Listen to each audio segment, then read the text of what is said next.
Why is the money we sent to Mom only $670?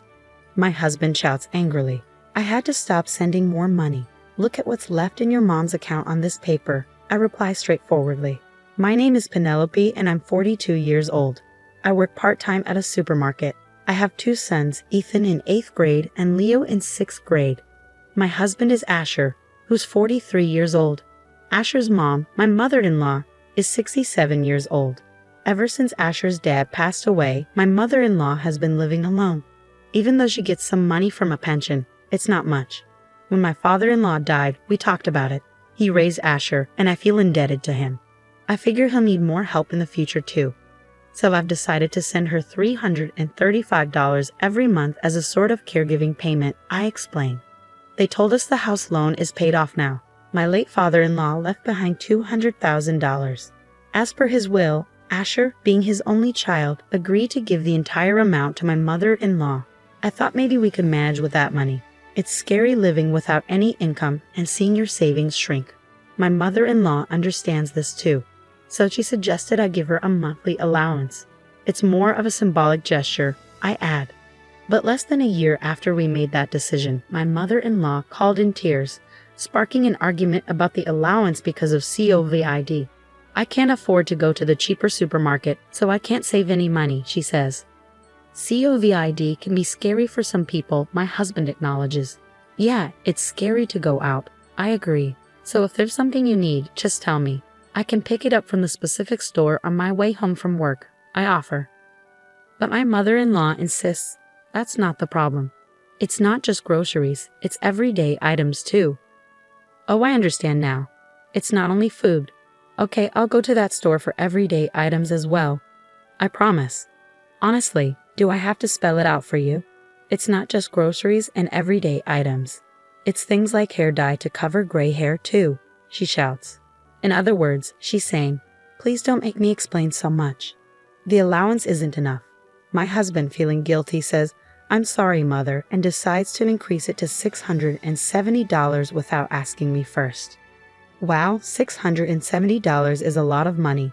I couldn't hide my surprise at the decision made without asking me first. That's like all the money I earn from my part-time job.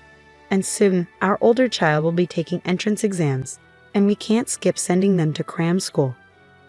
I asked the store manager for more hours, but it's been hard to balance work and home. Mom, you're never home at night, my younger child complained. I'm sorry, sweetie. Mommy is working hard to earn money for us, I said, feeling guilty. Today, I made a really cool piggy bank at school and got praise for it. But I can't even talk about it now, he banged on the table. I'm sorry. I'll buy you the toy you wanted for your birthday.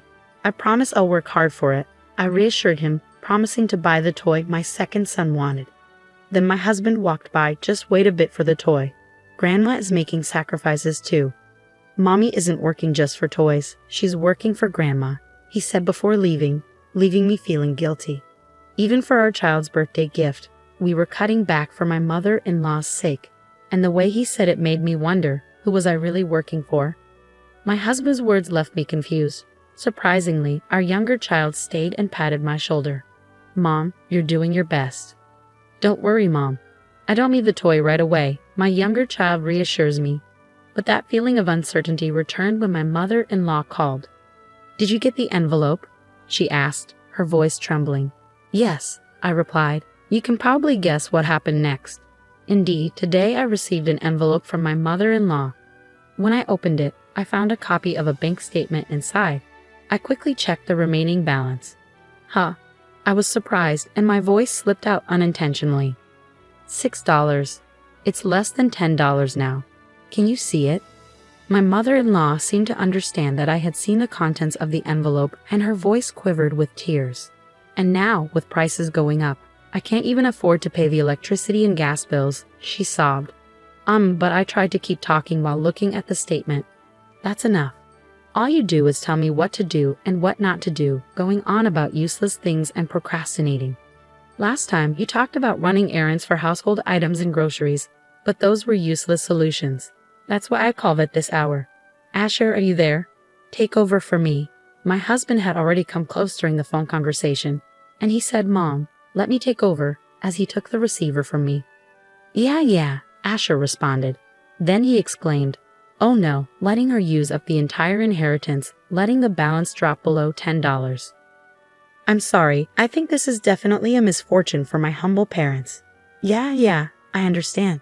So starting from next month, if I send $2,000 each month, will that be okay?" He blurted out suddenly.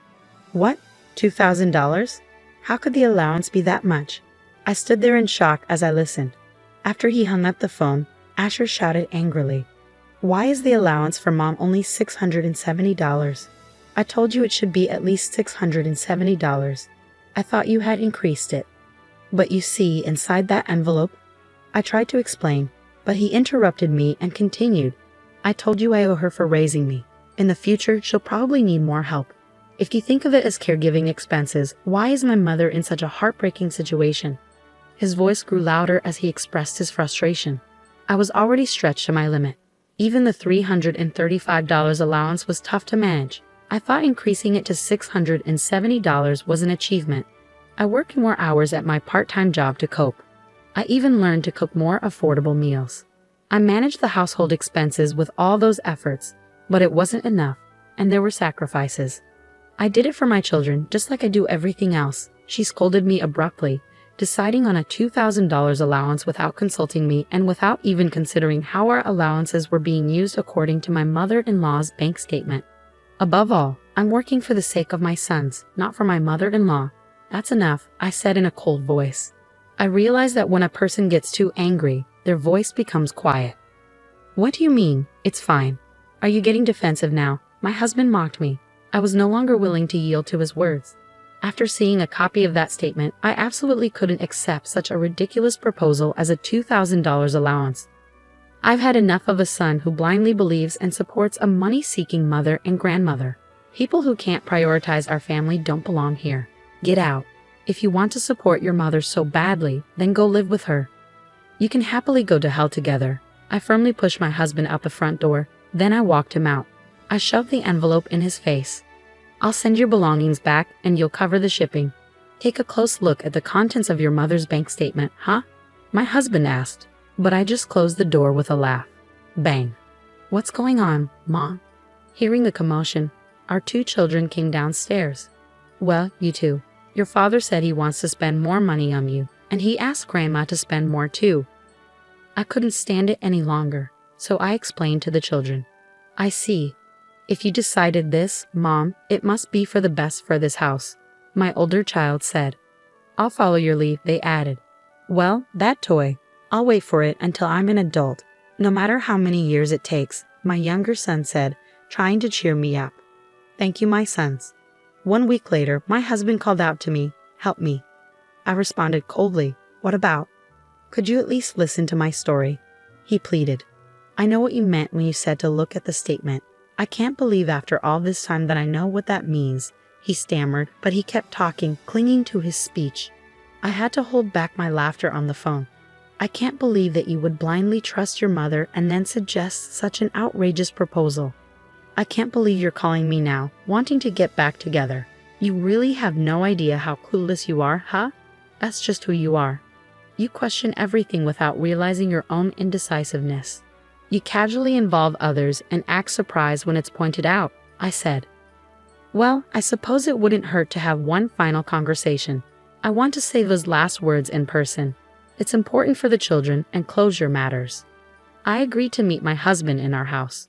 "Oh, and make sure to bring all of your mother's credit card statements, okay?" I instructed. My husband and mother-in-law arrived, their lives undoubtedly in disarray.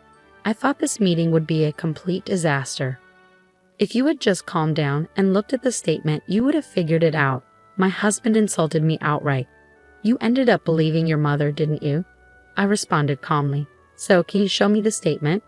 My husband placed the statement on the table with trembling hands, and as I looked at it, I asked, "What did you discover?" And then my mom, she used the money I sent her for electricity, gas, food. It wasn't just for living expenses, he confessed in a barely audible voice. "It wasn't just for living expenses, was it? Actually, the other purpose was the main one, right?" "Please say it with your own mouth," I urged. She was a member of an escort club. "I'll let my husband tell you himself." his withered confession accompanied by my mother-in-law's trembling lips. I was absolutely delighted, and I couldn't help but laugh. That's right. Your mother, whom you believed more than me, was a woman who spent money on male escorts while lying about not being able to pay the increased electricity and gas bills and came begging to her own son. I exclaimed with glee. The statement showed transactions at an escort club named Romeo, followed by expenses at high-end restaurants and bars. She was spending over $40,000 a month. After a good laugh, I took a sip of cold water to calm down, then continued speaking. Even at nearly 70 years old, how could she pick up a young, handsome guy at an escort club and take him to all those fancy places? I don't understand how she ended up in such a situation, begging for money at her own son's house. I'm really curious if she ended up addicted or something like that, I remarked, poking at her wounded pride. Unexpectedly, my mother-in-law spoke up, saying, "He told me he feels love for the princess who gives him an allowance. He even gives me presents." This made me spit out the water I had been drinking in surprise. I couldn't help but giggle and laugh. Referring to a 67-year-old as a princess is quite something, isn't it? Well, some people fall for words easily, like my mother-in-law becoming like a man's personal ATM. So they'll keep saying those words, won't they? I took another sip of water. If you're giving an escort guy an allowance, you must be withdrawing a considerable amount, right? It wasn't my mother-in-law who visibly shuddered, huh? The one who reacted was actually my husband. I placed a piece of paper on the table. "It was fun meeting you today. I love you. Please request me again," read the business card with a handwritten message. Huh? My husband stared at the business card on the table. I didn't expect to be kicked out of the house all of a sudden. I didn't even tidy up my own room, did I?" he stammered. "I found your stuff while I was cleaning up your things, even the strange money deductions. It all makes sense now." "Yes, that's right. So it's not just my fault," my mother-in-law shouted hoarsely. There was a glass of lemonade in front of her, but she hadn't touched it at all. It might be expected, since she had been continuously blamed. However, as the target of blame shifted, she attempted an unexpected turnaround. My husband's voice trembled as he reacted to this blow. "But because I've been laughed at this much, am I the only one being ridiculous? Isn't that so unfair?" my husband retorted. "Huh? No, just wait a minute. You're making me spend this much money, and now you're saying this? That's my line. Asking for money because your allowance isn't enough. I can't believe you're into escort girls too. Like parent, like child, must be an annoying way to spend money. It's over now, isn't it? Both of you are done." At my words, both my husband and mother-in-law had no words left. "Hey kids, come down here for a sec." I called up to the second floor. The two kids came down. "I need to talk to you about something serious. Mom and I have decided it's best if we split up because Dad and Grandma have been using a lot of money selfishly," I explained honestly. "Dad has been giving money to another woman, and Grandma has been spending a lot on a younger man. They're asking for even more." My husband tried to stop me from saying it in front of the kids, but I felt they needed to know the truth. The older child spoke up, agreeing that Dad shouldn't hide things. They pointed out how Dad said there wasn't enough money for toys while spending it on other people. The younger one added that their older sibling probably needed money for tutoring. "That's right. I want to save money for your future, not spend it on strangers," I said firmly. Hearing this, the older child said, "Then it's goodbye from us too." The younger one agreed, saying they could manage without toys. They both thought it was wrong for Dad to spend money on someone else instead of us. In the end, it was clear that I had to cut ties with both my husband and my mother-in-law. Because of my divorce from my husband and mother-in-law's extravagant spending, I received a significant amount of alimony. Sadly, they continued their reckless habits, and I could see the consequences coming. Eventually, they hit rock bottom, accumulating debts so severe that they had to give up their house. Despite having to pay alimony and child support, they seemed unable to manage their finances wisely. I refused to give them any leeway. They need to fulfill their obligations entirely. I've taken up part-time work to support us. Although we can't afford many luxuries, the three of us are making ends meet decently. It's not extravagant, but I'm determined to do everything I can for my children.